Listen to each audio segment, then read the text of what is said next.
พี่เลนที่ว่าเป็นคนเหนือ FC มันอะว่าฝั่ง FC ลุงอะโอ้แค่ไปบอกว่าย้ายฝั่งมันก็ดีใจแล้วอันนี้มาขอโทษขอโพยอะไรตอนนี้แซนรู้ละ FC คนนั้นเป็นใครล่ะ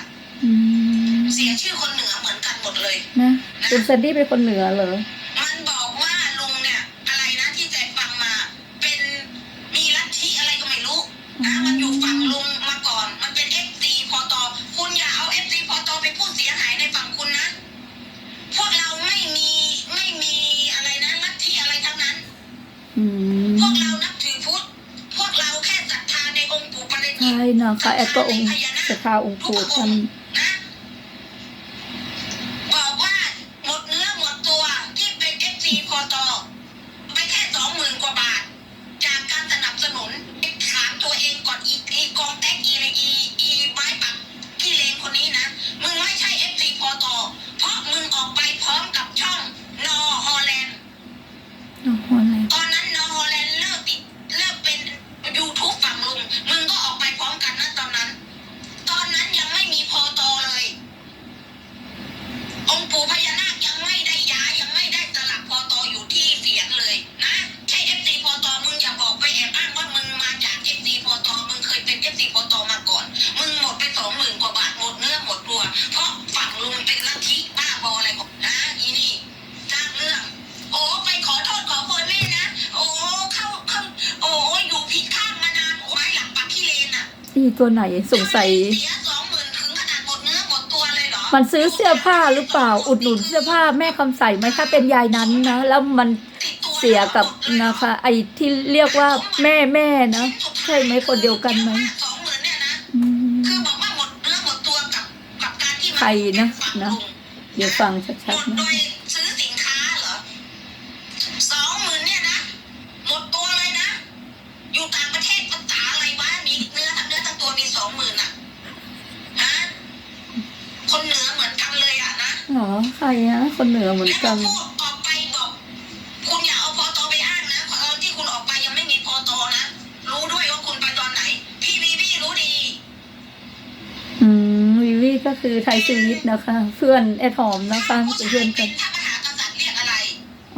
ถ้าผู้หญิงเป็นพระมหากษัตริย์เรียกอะไรเขาเป็นผู้หญิงที่เป็นกษัตริย์นะแค่นั้นเดี๋ยวใช่พี่หญิงใหญ่เมื่อก่อนน่ะเขาจะประติดประต่อประแจอยู่ที่ช่องอาจารย์พีรชัดมันออกไปก็ออกไปคนเปลี่ยนใจไม่อยากปักเลงคนเหนือเหมือนกันใครนะคิดต่างมุมหรืออะไรก็แล้วแต่เราไม่ว่าแต่ออกไปแล้วไปพูดให้เสียหายว่าฝั่งลุงมีลัทธิอย่างโน้นอย่างนั้นมันน่ะหมดเนื้อหมดตัวสั่งซื้อสินค้าลุงหมดเป็น20,000เหรออยู่ต่างประเทศนะเป็นเมียเป็นคุณนายเป็นมาดามหมดไป20,000หมดตัวเลยเหรอทั้งนั้นทั้งตัวมีแค่20,000เนี่ยสมบัตินะพูดให้เสียหายและอย่าอ้างนะว่าไปบอกฝั่งโน้นว่ามันเคยเป็น FC พตมาก่อนไปขอแบบจะเลียด่าอีแม่ที่แม่ฟังเล่าให้ FC มันฟังอ่ะโอ้ยฝั่งโน้นมานะมาขอโทษแม่ใหญ่เลยอย่างโน้นอย่างนี้อ๋อที่มึงพูดว่า FC ฝั่งลุงไปคือคนนี้นี่เองเหรอตอนนั้นกูไม่รู้เว้ยนะใช่เนาะพี่เข้าใจมันคนกทมไม่ใช่คนเหนือคนลำพูนไหมตอนนั้นที่คุยกันมันยังโหทำน้ำเงี้ยวบ้างทำพริกอ่องบ้างโน่นนี่นั่นเลยยังพูดทักทายเป็นภาษาเหนือก็มีแซนอ่ะนะมันเป็นคนเหนือน่าจะเชียงใหม่หรือเปล่าฉันจำไม่ได้อันนี้ไม่แน่ใจว่าจังหวัดไหนแต่เป็นคนเหนือนะแต่มันคนเหนือเหรอใช่นะคนเหนือพี่บีวี่ยังไม่รู้ใครใช่ไหมนึกได้หรือยังที่แซนบอกอ่ะผู้หญิงที่เป็นกษัตริย์เขาเรียกว่าอะไรล่ะผู้หญิงที่ว่าเป็นกษัตริย์ผู้หญิงที่เป็นกษัตริย์ถ้าเป็นภาษาอังกฤษอันนั้นเขาเรียกอะไรนะถ้าเป็นผู้ชายเป็นพระมหากษัตริย์เขาเรียกคิงใช่ไหมคิงนะคิงนะถ้าผู้หญิงเป็นกษัตริย์ล่ะนะมันบอกว่า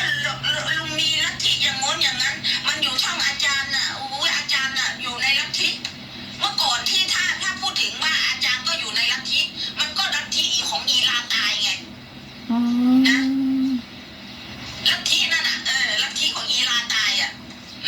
รนะ พี่รู้แล้วใช่ไหมใครฮะ นี่แสดงว่ารู้แล้ว อืม ใครเนาะพี่สิริลักษณ์เจ้าเป็นคนหาเอาเองเด้อคอยก็บอกได้ประมาณนี้พี่สิริลักษณ์นี่จะรู้ไหมเนาะนะ แม่หอมยังไม่รู้นะคะคุณเซนดี้ ถ้าเป็นกษัตริย์เมืองไทยเรานะถ้าอย่างรัชกาลที่10นะถ้าเป็นภาษาอังกฤษเราจะให้นามเขาว่าเป็น king เป็น king อืม king of Thailand นะ king of Thailand king of ไม่ใช่ king of England ดิเพราะ England ไม่มี king นะ England มีอะไร ที่เสียชีวิตไปโอเคนะ ใครอะ โอเค ราชนีเหรอ ไม่รู้แล้วเห็นไหมจุกแล้วได้ไหมพี่มนเทียนไม่อยากรู้เหรอพี่นึกไม่ออก นึกไม่ออกเหมือนกันแม่หอมก็นึกไม่ออกเหมือนกัน พี่มนเทียนไม่พี่มนเทียนกับแซนต้องหลังใหม่ไม่ได้หรอก เออไม่มีคน โอ้ ต ย ก คุณสมพีนั่นแหละนะอันนี้มีเปรตมาเยอะ มันมีมาอยู่แล้วเมื่อวานที่มาแซนไปได้ยินเต็มหูเต็มตาว่าแซนคุ้นไปมาใหม่ไอเรื่องนะยิงหมานะ ยิกหมี ยิงหมาแต่เป็นสลีนะยิงหมาน่ะแซนไปโอ้ที่แท้มันอยู่ในช่องของนางแม่นะ อยู่นั่น คุณ เถ ศิ อะ วกรคนนี้ก็มาอีกแนวหนึ่งเหรอนิสัยดียิ่งโอ้โหนามสกุลนิสัยดียิ่งนะนะ ตอนนี้หัวแดงทั้งเซ็ต ยิกห โอ มี เคเนาะนะคุณพี่วีวีเอาเหรอหัวแดงเลยเหรอ มีลายของอัน เห็นว่าไปเมื่อก่อนนี้แซนรู้จักแต่อยู่ในเม้นท์แต่ตอนนี้แซนไม่รู้ว่าเขาทำช่องนะ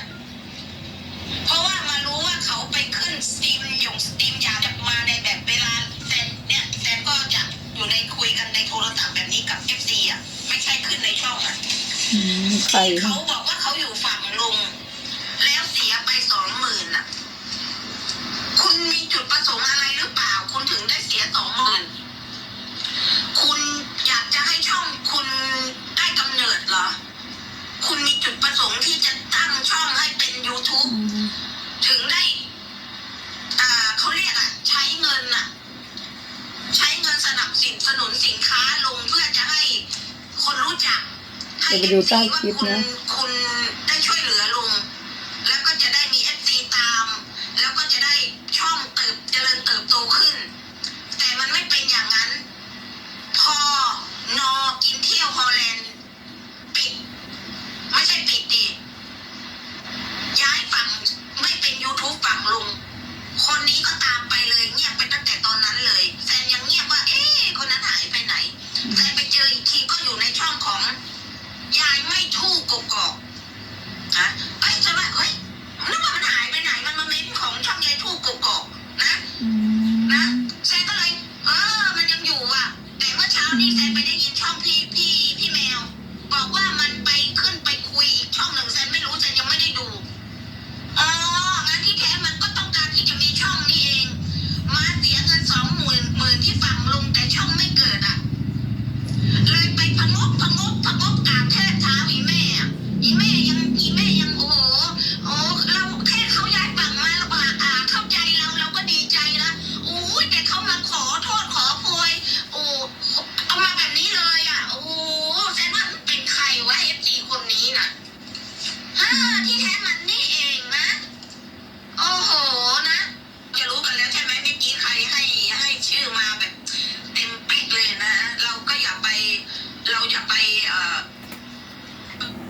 ใครเอ่ยเนาะค่ะงงนะ เดี๋ยวต้องหาเพื่อนเซนดี้ไม่มีลายเซนดี้ไม่ใช่เซนดี้อันนั้นน่ะวีวีเจอกันนะครับอายุเท่ากันนะคะไทยสวิตนะคะ เจอที่วังปูมันเป็นใครยายนั่นหรือเปล่านะเขาก็ไม่ดูนะไม่ได้เข้าไปไม่ค่อยเข้าไปไปนานๆก็ไปส่งทีนะส่งอันช่องนะ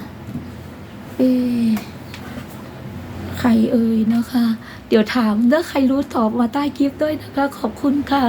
นะคะอย่าลืมไปช่องนะคะคุณนะคะเซนดี้พาดูด้วยนะคะเนาะก็ขอบคุณนะคะทุกกำลังใจเรามาฟังข้องใจมากว่าเป็นใครนะคะใครรู้ตอบด้วยเนอะ